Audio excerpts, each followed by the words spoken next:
we were not supposed to be in conversation, like using the structure that was set before. And so us talking is revolutionary. Us taking up space, us using our voices is revolutionary. There's a reward in that, but it's not easy. It's difficult. It's very difficult to take up space when the system wasn't built for you.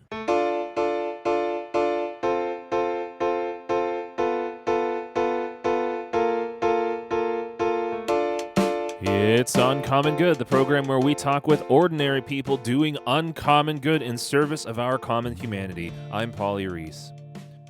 Y'all, incredibly honored, excited, amazed that I got to have a conversation with the brilliant Tarik Davis. Tarik, a filmmaker, a screenwriter, an improviser, a sketch comic. He's a multi-hyphenate. His previous credits include the Eliza Schlesinger sketch show on Netflix, Baby Wants Candy, the improvised stage musical, Freestyle Love Supreme, his own independent horror film, Page One, which you can find on YouTube, Late Night with Seth Meyers, and these days, you can see him as the co-host of The Amber Ruffin Show on Peacock. We talk about so many things, but in particular, our mutual penchant for 90s nostalgia. I might have worn a very special t-shirt for him. Growing up in New Jersey, his love of horror films, dealing with long COVID, and the work of taking up space in the entertainment industry. Y'all, this conversation is incredible. Please enjoy. I wanted to get us started.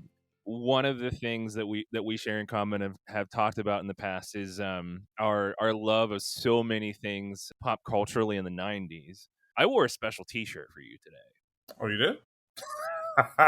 Lovely. Nice.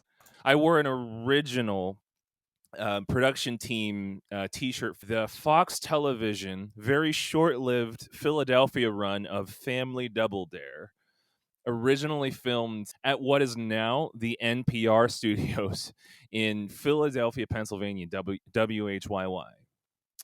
And I wanted to say, do you have, among so many things, do you have any favorite like 90s nostalgia pieces that you own, that you remember, that light you up, that would be an ideal like improv monologue thing to talk about?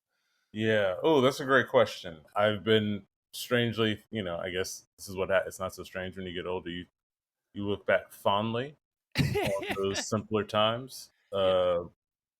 Yeah. For me, I will get lost. There's some, feeds on Instagram that show like old commercials, like old Yes. high C. Like remember the high C drink, like Yes.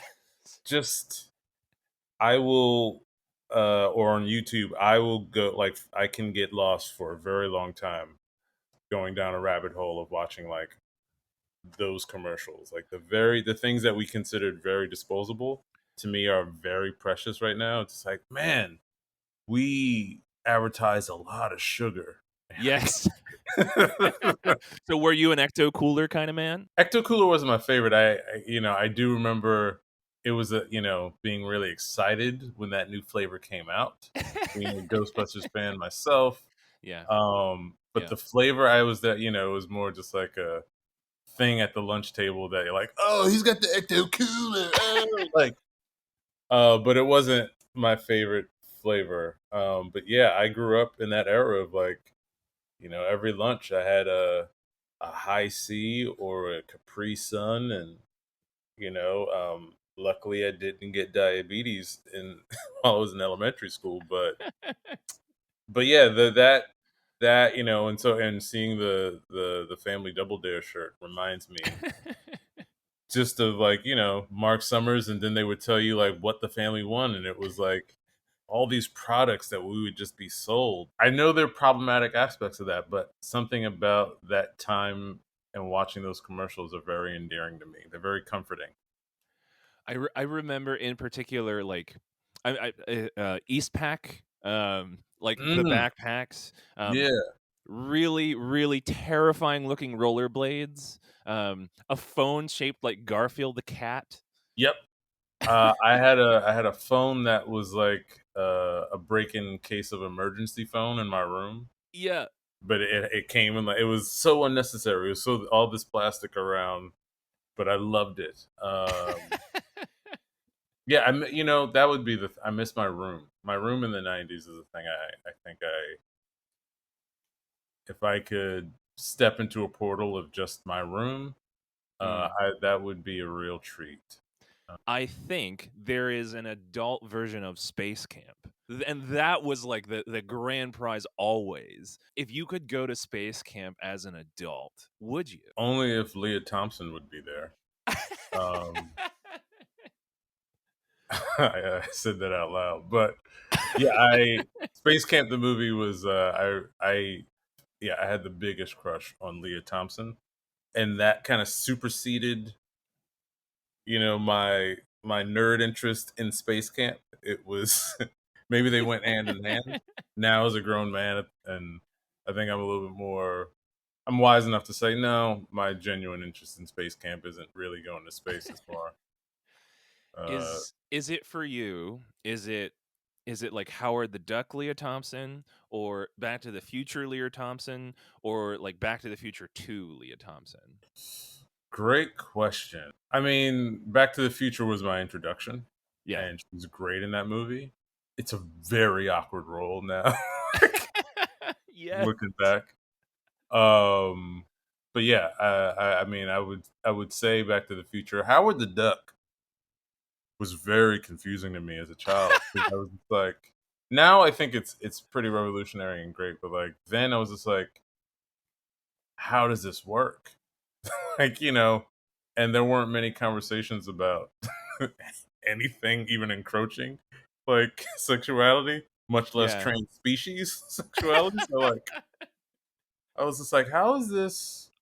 But she's full on in love with this duck. Oh, okay. Um, it was a very yeah, it was one of those things that like there were a lot of things of the '80s and '90s that a lot of things that were disturbing any period, but I feel like along with those commercials of selling sugar and Yeah. thinking back on my parents and thinking back on like there were a lot of things that we were sold that I really feel like we didn't know how to feel about, especially Yeah. parents, and so it was kind of like a shrug of like, they say it's for kids. And Howard Duck is definitely like, yeah, that comic was not for kids, Yeah. and they were trying to do, it's a lot more subversive, and I think the film was trying to figure out that middle ground, and it comes across weird, but that's what I love about that period of time. For me, admittedly, the failure of Howard the Duck for me is not necessarily a failure of like the universe of the film, but for me it's a failure of imagination. The Hmm. first like 11, 12 times that I saw it, yes, I've seen Howard the Duck 11 or 12 times at a very Nice. young age and recently as well. And the same question applies. Um, why is a duck's bill made out of plastic? Right, right, right. Yeah, I mean, it was a movie of its time. Yeah. There were so many Yeah. other like weird. I remember my mom taking me to see the Garbage Pails Kids movie, and like another Yes. one, Yes. very strange film that it's one of those films that the studio actively tries to bury and pretends doesn't exist, but it did. I was in the movie theater in Westfield, New Jersey, watching that, and yeah, it was kind of a lack of imagination. I will say though, in execution, there's a lack of imagination. But I'm thinking of this clip, and I'm paraphrasing, but it was of Frank Zappa, Mm, and he was talking about his musical career and like the weirdness of his music and how that was allowed to come out into the public. And he was like, yeah, you got to understand when I started making music and the people who greenlit me or the executives who let me in were like these yeah. cigar chomping, like old white guys, Yeah. but and who had no imagination. But they Yeah. did have all right, I don't know what this is. throw it out there, see if it works." And he's like, "That's the only way he was allowed in." Yeah. And the system changed, and it changed in like the late '60s, '70s when like instead of that cigar chumping like Ed Asner looking white guy, and I Yeah. love Ed Asner by the way, R.I.P. But Mhm. it turned into like the young hippie, the young hip guy, Yes. and Yes. that guy that guy brought in judgment. That guy was like, actually, I don't know if this is where like what's I don't think this is what I would like or people like me would like. They would like this." And there's something lost in the person who doesn't know what something is, but tries to throw it up on a wall. Yeah. And I say all that to explain Howard the Duck and Garbage Pail Kids. And I don't think we're making projects like that today because Yeah.